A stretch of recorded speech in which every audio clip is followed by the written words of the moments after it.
चोर कितनी भी चालाकी दिखा ले उसकी चोरी पकड़ी ही जाती है और ये बात चीन के सदाबहार दोस्त पाकिस्तान पर पूरी तरह लागू होती है। दरअसल पाकिस्तानी सेना प्रमुख कमर जावेद बाजवा उस कोशिश में लगे हुए हैं जो हो ही नहीं सकता और कमर जावेद बाजवा ने विवादित क्षेत्र गिलगित बाल्टिस्तान में चुनाव कराने के लिए 16 सितंबर को एक गुपचुप बैठक की।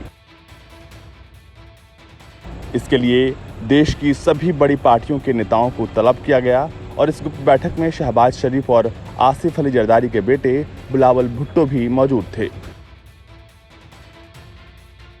लेकिन बैठक ज्यादा देर चल नहीं पाई क्योंकि बैठक शुरू होते ही इस मुद्दे पर बिलावल और शहबाज ने एक साथ प्रतिक्रिया देते हुए कहा कि पाकिस्तानी सेना को इस राजनीतिक मामले में हस्तक्षेप नहीं करना चाहिए।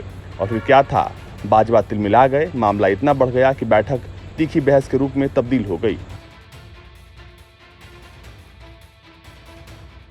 सूत्रों की माने तो बिलावल ने कहा कि अभी जो दौर चल रहा है ये बिल्कुल 1971 की तरह है, क्योंकि 1971 में भी सेना राजनीतिक मामलों में हस्तक्षेप कर रही थी। लेकिन तभी बाजवा ने बिलावल की बात काट दी और कहा कि पीओके पर भारत की कार्रवाई का डर है, जबकि चीन इस इलाके में बड़े पैमाने पर निवेश कर रहा है।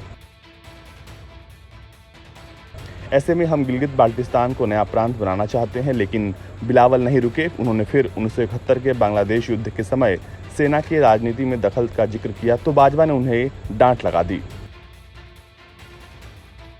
बाजवा ने कहा कि सेना से मिलने को आप जैसे नेता आते हैं, हम आपके पास नहीं आते। हम गिलगित बाल्टिस्तान जैसे राष्ट्रीय महत्व के मुद्दे के लिए आपको बुलाया है।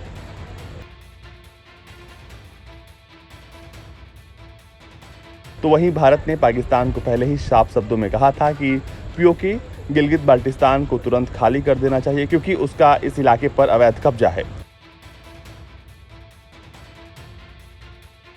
भारत ने जिस अंदाज में पाकिस्तान को ये बात कही है उससे कहीं न कहीं पाकिस्तान की परेशानी बढ़नी तय है और यही वजह है कि बाजवा ने ये गुपचुप बैठक रखी। लेकिन शायद बाजवा को एहसास नहीं था कि अगर वो आग से खेलेंगे तो हाथ उनके जल जाएंगे। पीओके की जमीन हिंदुस्तान की है और हमेशा हिंदुस्तान की ही रहेगी। लेकिन इस जमीन पर कब्जा जमाए बैठे पाकिस्तान ने पीओके को साजिशों का जरिया बना लिया है।